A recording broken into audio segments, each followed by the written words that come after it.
If you've been watching my videos for a while, you'll know that I help folks in the restoration and home services industry, help them with sales, help them with profitability, and I help them build businesses that they can sell for a lot of money when they decide it's time to move on. But what I don't talk about very often is how I do that, kind of what the format is. So I'd like to tell you about two programs that I have real quickly. One is called the Restoration Sales Academy, and the other is the Restoration Profit Academy. So Restoration Sales Academy, RSA for short, is a weekly meeting of reps from all over the country. And so they've got this peer group where there's accountability, there's training, there's role playing, objection handling, sharing of wins of the week so they can hear from each other what's working, and it works great. I've got to say, it's actually exceeded my expectations. I used to do a lot of coaching of sales reps one-on-one.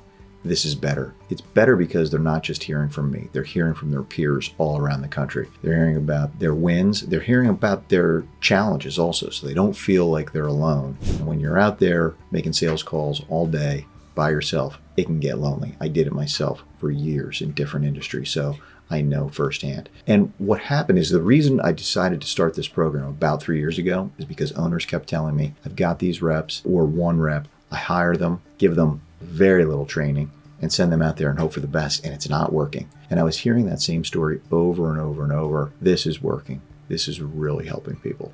Okay, the other program is called the Restoration Profit Academy. And this is 5 kind of pillars to this program. One is a basic financial understanding.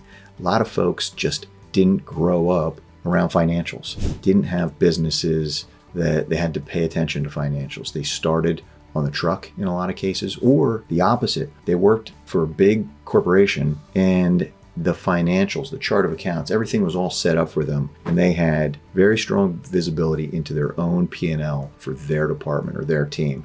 And that was it. Small business finance is different. So the first part is understanding, so basic literacy. The second part is structure, getting it set up, getting it's typically QuickBooks and your production management platform set up so that the structure's in place that you can get meaningful information out of it. Bad structure, almost useless. In many cases, absolutely useless information. The third part is routine. What's the bookkeeping discipline that needs to happen? What has to happen daily, weekly, monthly, quarterly, annually? We talk about that, get that foundation in place.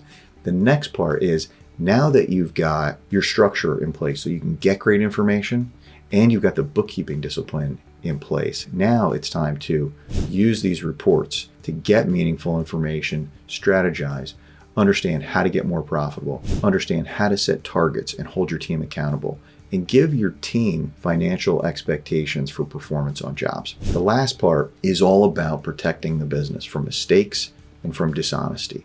So what are the controls that you need to have in place to help protect your business? And that's really it. If any of this has piqued your interest, don't hesitate. Reach out, have a call with me, book a call by clicking the link below this video.